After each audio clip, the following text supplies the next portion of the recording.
like, well, I got 100 grand, Yeah. so that's why I'm trying to break it down just a smidge. Yeah. So again, I think, part of the issue when you were investing was there was just a lot of bad things happening in the market that you couldn't help, and if you were caught on the wrong side of a deal, you had to be super low leverage, super high reserves, with a lot of that stuff to not really get hurt. If you're starting out today, two of my favorite strategies, if you don't have a ton of cash, but you have the ability to buy a home, buy something that's undervalued, that maybe, like you said, you're buying it from the bank, or you can buy it and fix it up, but you have a backup plan. So you say, well, hey, if I buy this, fix it up, and I can't flip it or sell it to somebody else, I can live in it and cover the mortgage. Like that's a good backup plan. I love Airbnbs as well, because you can typically make like 10 times the profit margins than you can if you do that, but you have to know what you're doing. We've had Kyle Stanley on our podcast multiple times, and he talks about a lot of his strategies. But you want an Airbnb or a short-term rental that if you don't have any occupants in there, then you're going to lose it. So you want to have that backup plan. So those are two of my favorite strategies if you're getting started today. I would not go buy a residential property today and long-term rent it. I just don't think the numbers work very well. The second part of your question was, the life insurance piece. So in chapter 3 of my book, I talk about your opportunity fund. And we actually dive really deep into this and the concept, so if you look at chapter 3 here, which I just opened up, your opportunity fund, which you can see on the screen if you're watching, we dive really deep into this we have a webinar, a podcast, and we also have a white paper on the website under the banking link. So if you click nextlevelincome.com, that's a great book.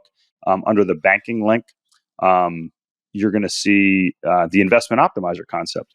And the book that Mike just showed, Becoming Your Own Banker by Nelson Nash, I actually recommend that in the book. I saw you recommended it. Yeah, it's fantastic. So this strategy is built on what's basically called the infinite banking concept, or how you can become your own bank.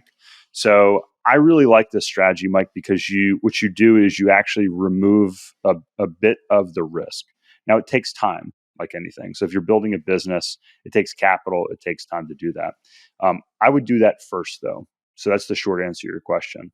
I would build that opportunity fund. Personally, that's what we did. We put together some of these policies, and they're a specially structured life insurance contract that maximizes the cash value and it minimizes the insurance. And that's where we house our cash. So let's say you say, hey, I'm going to buy a property. I'm going to have 6 months of cash reserves in place. So, in case something happens, I can pay the mortgage for 6 months. If I need to move a tenant in there, or a resident in there, where do you put all that cash? You could have it in your life insurance. You could have a year's worth of cash, for instance, if you needed to in there. The nice thing is you can actually put this money into your insurance policies, and then you can actually move it right back out the other side, typically within as little as 30 days. So it's a little bit more complicated than that. But you were saying, what would you do first? You could almost do them at the same time, depending on how you align them. Again, there's a cost to setting up these policies on the front end, but typically that cost is incurred in the first couple of years, and then you can get out dollar for dollar what you put in. And that's we can dive deep into that if you want. And that's why I ask you, because I had conversations with Rachel around this too. And there's a lot of the stigmas that you talk about in the book, that a lot of these salespeople will want to try to sell you these whole life policies because it's like they get a higher commission. So there's like there's like people who say, do not waste your money. That's a terrible investment, because they're considering it an investment. You'd rather put it into the market, let it grow at that, rule of 72 and get the gains on it. And this is not an or. It's not put it in the market or put it in the policy. It's an end. It's just the policy is a holding tank that you can borrow against for these investment deals, but it's got to be structured correctly. And I know you talk about this in the book. I don't know if it's talked about enough in society, like in our society, because the stigma of these salespeople who try to sell these whole life policies. So I just wanted to give you a place to just kind of speak to that, because you did such a great job in the book, and I don't think it's talked about enough. Yeah. So first off, you have to look at, kind of the history of life insurance. And we can go back. There's some books written out there and we can go through it. But here's the thing. Life insurance, whole life insurance has been around longer than the IRS. Okay. It's been around a long time. It's been around actually hundreds and hundreds of years in some way, shape, or form. And there's terrific tax benefits to life insurance for a lot of these reasons. It's such a big industry. They're actually so good that they restructured the tax code in the 80s to remove some of these tax benefits because they were basically a tax shelter at that point. But what happened was when the financial industry came up with mutual funds, and my MBA is in portfolio management, so I know this industry really, really well. But when this industry came up with mutual funds, they came up with this concept, well, hey, if we sell term insurance, because back then, before that, whole life insurance was the primary means that families saved for retirement. This was before qualified plans. So let's walk through this step by step. So first off, the insurance company says, hey, we can sell term insurance. That means we can take more of your money and put it into mutual funds that we get paid a commission on. We get paid a front load, which is a commission to sell it. We get paid a fee why the investor is in it, and then we get paid a back end load.